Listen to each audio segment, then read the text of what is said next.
Hello students, today we discuss the unit columns and struts. तो सबसे पहले देखते हैं कि कॉलम्स एंड स्ट्रट्स होते क्या हैं।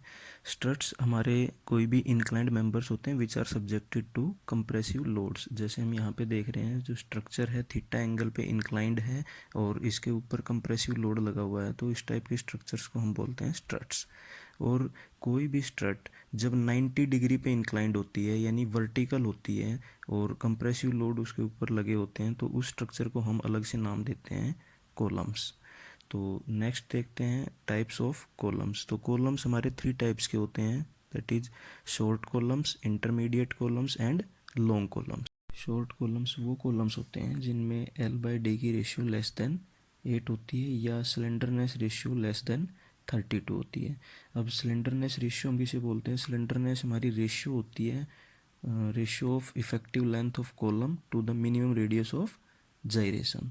तो रेडियस ऑफ जाइरेशन हम किसे बोलते हैं? और रेडियस ऑफ जाइरेशन होता है distance from any axis to the point where whole mass of the body is to be concentrated, यानी सेंटर ऑफ ग्रेविटी। यानी कि यहाँ पे कोई भी एक्सिस ए बी है और सेंट्रोइड इसका जी है, तो इन दोनों के बीच का जो डिस्टेंस होगा उसे हम क्या बोलते हैं? Radius of gyration. इसको हम डिनोट करते हैं कैपिटल के से। या हमें पता है मोमेंट ऑफ इनर्शिया क्या होता है? Second moment of area. कैसे निकालते हैं?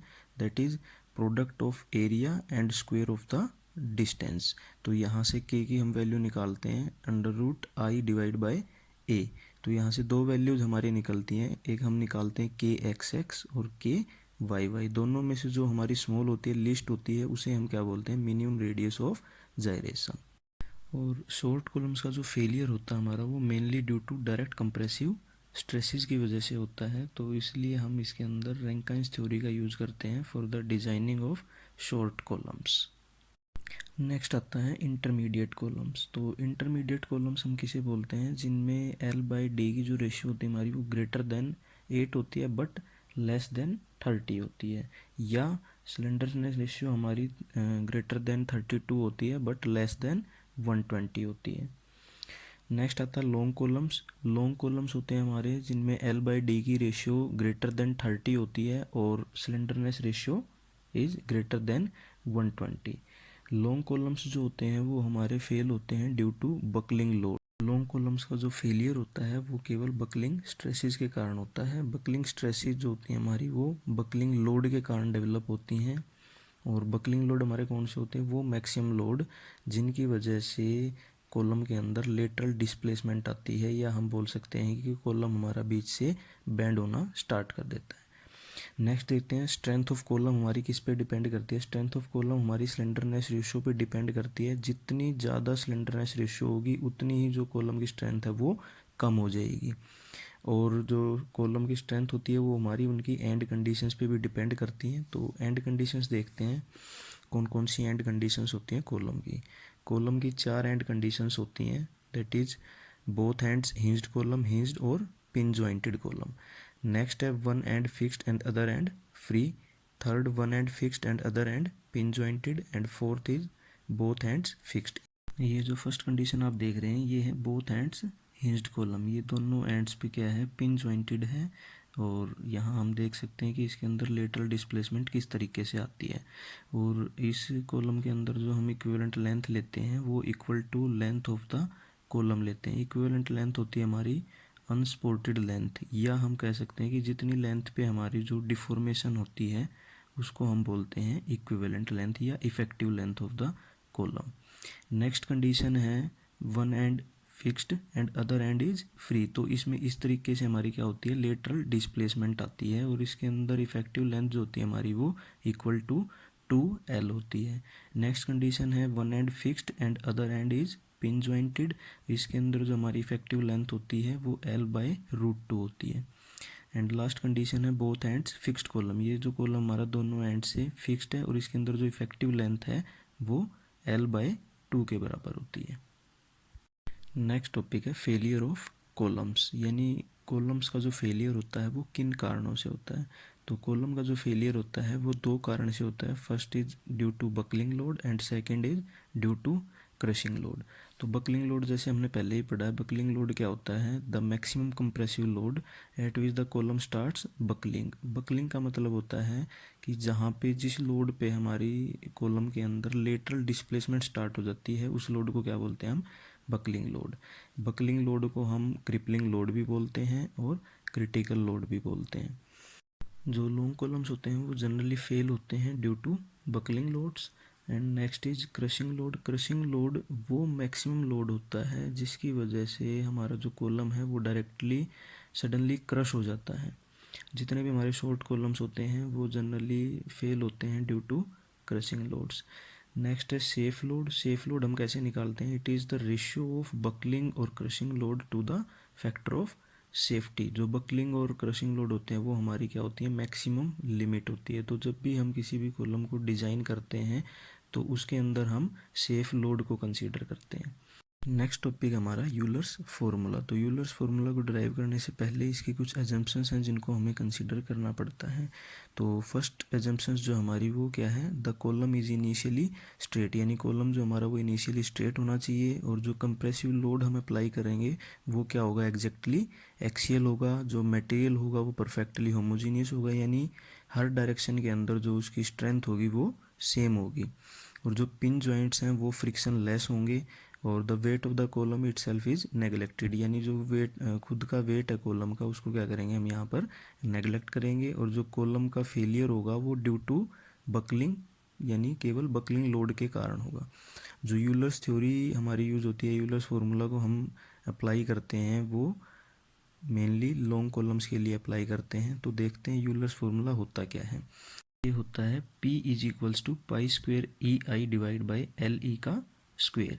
यहाँ पे P क्या है, P is the buckling load by Euler's formula and E क्या है, Young's modulus of elasticity, I least moment of inertia of the section and L E is equal to equivalent length of the column या effective length of the column.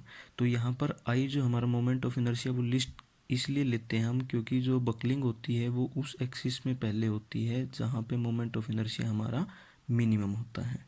तो यहाँ पे एक problem देखते हैं हम।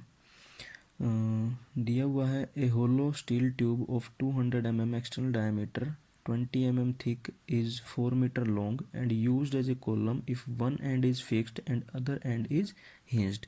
Find the safe load the column can carry using Euler's formula. Factor of safety हमें दिया हुआ है and e is equals to 200 giga pascal. तो सबसे पहले देखते हैं कि गिवन क्या क्या है।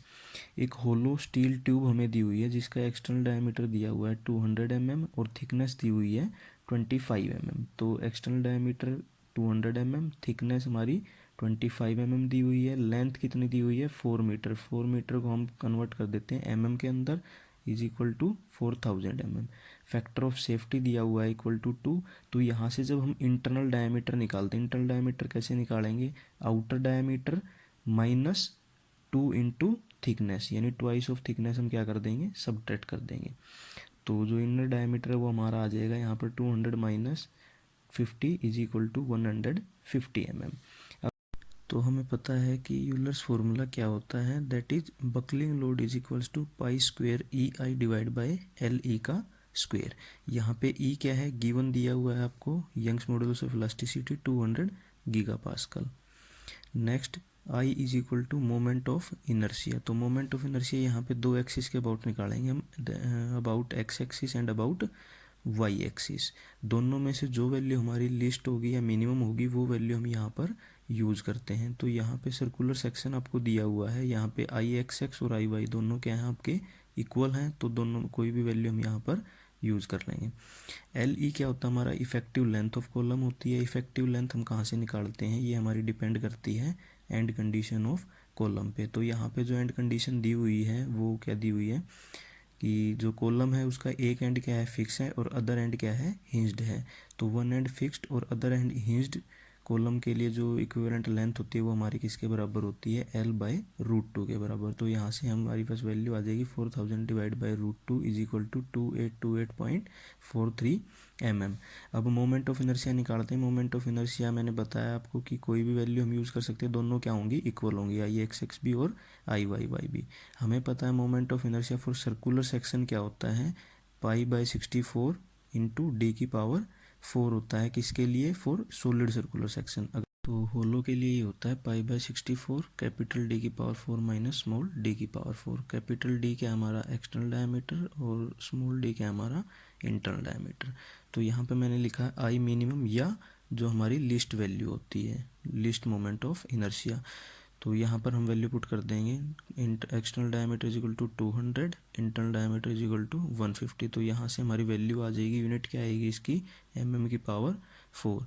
तो जितनी भी हमारे पास वैल्यूज़ हैं ई आई एल ई, सभी वैल्यूज़ हम क्या करते हैं, इक्वेशन नंबर फर्स्ट, ये जो हमारा यूलर्स फार्मूला है यहाँ पर पुट कर देते हैं। सभी वैल्यूज जब हम पुट कर देंगे तो इसको जब सोल्व करेंगे तो हमारे पास वैल्यू किस में आ जाएगी, यहाँ न्यूटन में आ जाएगी। तो अगर न्यूटन को हम कन्वर्ट करना चाहते हैं किलो न्यूटन में, तो क्या कर देंगे, इसको डिवाइड बाय 10 की पावर 3। तो ये हमारे पास क्या आ जाएगा, रिजल्ट आ जाएगा, ये आ गया हमारे पास बकलिंग लोड। हमें क्या निकालना था, सेफ लोड। तो सेफ लोड कैसे निकालते हैं, buckling load divide by factor of safety. तो जो हमारे पास बकलिंग लोड आया उसको फैक्टर ऑफ सेफ्टी से हम डिवाइड कर देंगे तो हमारे पास क्या आ जाएगा, सेफ लोड आ जाएगा। यही क्या होगा, हमारा आंसर होगा।